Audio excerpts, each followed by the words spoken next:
بسم الله الرحمن الرحيم الحمد لله رب العالمين وصلى الله على محمد وآله الطاهرين.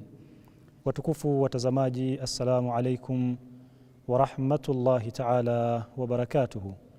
Awali ya yote tutangulie kumshukuru Mwenyezi Mungu Subhanahu wa Ta'ala kwa taufiki adhim aliyotupatia, taufiki ya kudiriki mwezi mtukufu wa Ramadhan, mwezi ambao kwa mujibu wa maneno ya mtukufu Mtume Muhammadin sallallahu alayhi wa alihi wasallam ni mwezi bora kuliko miezi mingine yote.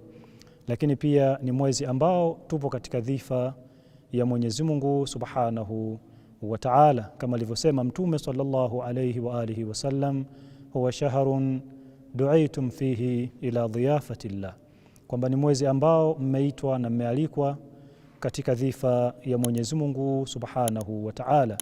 Katika dhifa hii tunamwomba Mwenyezi Mungu Subhanahu wa Ta'ala atupe taufik tuweze kuwa ni wageni ambao kama tunavyojua na kama ilivyo katika hadithi ya Mtume sallallahu alayhi wa alihi wasallam kwamba mwenyeji wetu ni Mwenyezi Mungu Subhanahu wa Ta'ala. Sisi ambao ni wageni wa Mwenyezi Mungu tunamwomba Mwenyezi Mungu atupe taufik tuweze kutekeleza yale ambayo Mwenyezi Mungu ametutaka tuweze kuyatekeleza katika mwezi mtukufu huu wa Ramadhan. Katika mwezi huu na katika masiku haya, watukufu watazamaji, na kuomba na waombeni muwe sambamba nami katika kufafanua baadhi ya hukumu ambazo zinafungamana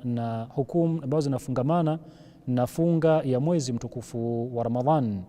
Tunaporudi kuzungumzia mwezi mtukufu wa Ramadhan, Mwenyezi Mungu anatueleza akisema, baada a'udhu billahi minash shaitani la'inir rajim, ya ayyuhalladhina amanu kutiba alaykumus siyam kama kutiba alal ladhina min qablikum la'allakum tattaqun, kwamba enyi mlioamini mmefaradhishiwa funga ambayo ilikuwa imefaradhishwa kwa wale ambao waliokuwa kabla yenu ili mpate kuwa wacha Mungu. Lengo la mwezi mtukufu huu wa Ramadhan kama inavyotueleza aya hii ilikuwa ni kuwa watu wapate kuwa wacha Mungu, wapate kujifunza na kuchukua mafunzo ya kuweza kufikia ucha Mungu. Hivyo watukufu watazamaji, na kuombeni kuweni sambamba nami katika kipindi hichi ambacho kitakuja kwa anwani ya hukumu za funga mpaka hapo tutakapokuwa tumefikia tamati, na kuomba kuwa na mimi kwa taufiki ya Mwenyezi Mungu. Ungana nami katika kipindi kijacho ambapo tutaanza kufanua